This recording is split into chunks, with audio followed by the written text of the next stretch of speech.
شادی کے بعد ہر جوڑی کی یہی تمنا ہوتی ہے کہ جلد اس کی گود ہری ہو۔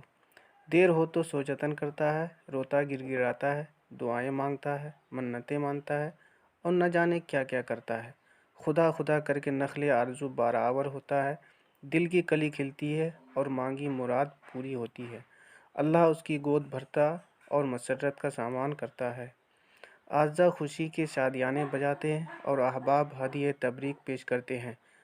بچہ بلا شبہ اپنے ساتھ بے شمار مسرتیں لاتا ہے، اس کے ساتھ گھر میں برکت آتی ہے۔ اس کی پیاری پیاری صورت اور کامونی سی مورت سب کی آنکھوں کو ٹھنڈک پہنچاتی ہے۔ والدین اپنے جگر گوشے کو پھولتا پھلتا دیکھ کر باغ باغ ہو جاتے ہیں۔ غالباً ان کے لیے اس سے بڑی کوئی مسرت نہیں ہوتی۔ ماں دن کا سکھ اور رات کا چین قربان کر کے بھی خوش رہتی ہے۔ صورت دیکھتے ہی باپ کی ساری الجھنیں کافور ہو جاتی ہے۔ والدین ہی پر کیا موقوف بچوں کے معصوم چہرے اور ان کی بھولی بھالی باتیں کس کا دل نہیں موہ لیتی۔ کون ہے جو انہیں ہنستا کھیلتا دیکھ کر خوش نہیں ہوتا۔ سنجیدہ سے سنجیدہ آدمی بھی بچوں کی معصوم حرکتوں پر بے ساختہ مسکرا دیتا ہے۔ دوستو، اولاد کی پرورش اور اس کی دیکھ بھال میں بہت ہی احتیاط برتنی چاہیے، کیونکہ آج کل دیکھا جاتا ہے کہ اولاد ناکام ہو جاتے ہیں۔ اب آتے ہیں کہ ان ناکامی کے اسباب کیا ہیں۔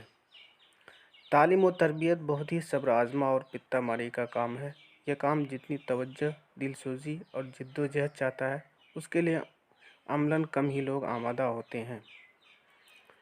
عام طور پر بچوں کی عمر اور صلاحیتوں سے کہیں زیادہ ان سے توقعات وابستہ کر لی جاتی ہیں، اور جب ان سے بار بار کوتاہیاں اور لغزشیں سرزد ہوتی ہیں اور رفتار ترقی بھی خلاف توقع بہت سست دکھائی دیتی ہے، تو اصلاح حال کی طرف سے بددل ہو کر لوگ عموماً نہ صرف اپنی کوششوں میں کمی کر دیتے ہیں، بلکہ اپنے رویے اور برتاؤ سے خود بچوں کو بھی مایوسی اور بددلی کا شکار بنا دیتے ہیں، اور ان میں خود اعتمادی باقی نہیں رہ جاتی۔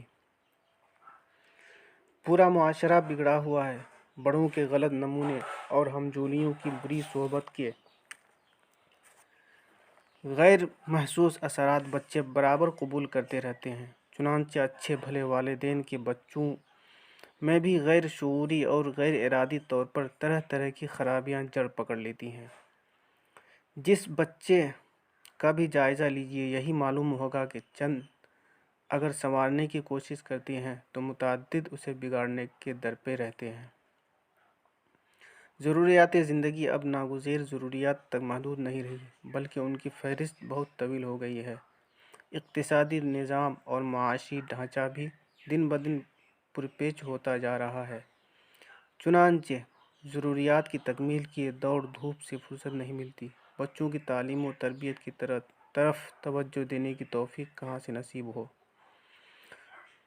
مناسب تعلیم و تربیت کے لیے جس صلاحیت اور سلیقے کی ضرورت ہے، اکثر لوگ اس سے بے بہرہ ہوتے ہیں۔ چنانچہ ان کی کوششیں بار آور ہونے کی بجائے بسا اوقات الٹی پڑ جاتی ہیں۔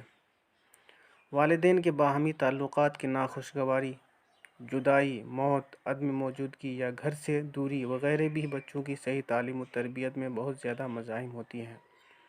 اسی طرح سے باطل نظام نے زندگی کی قدریں بدل دی ہیں۔ مادہ پرستی ذہنوں پر اس قدر غالب آ گئی ہے کہ بچوں کی دنیا سنوارنے اور ان کا مستقبل شاندار بنانے کے لیے اچھے بھلے لوگ اپنے جگر گوشوں کے ایمان و اخلاق کو اپنے ہاتھوں شیطان کے بھیٹ چڑھا دینے میں کوئی باک نہیں محسوس کرتے۔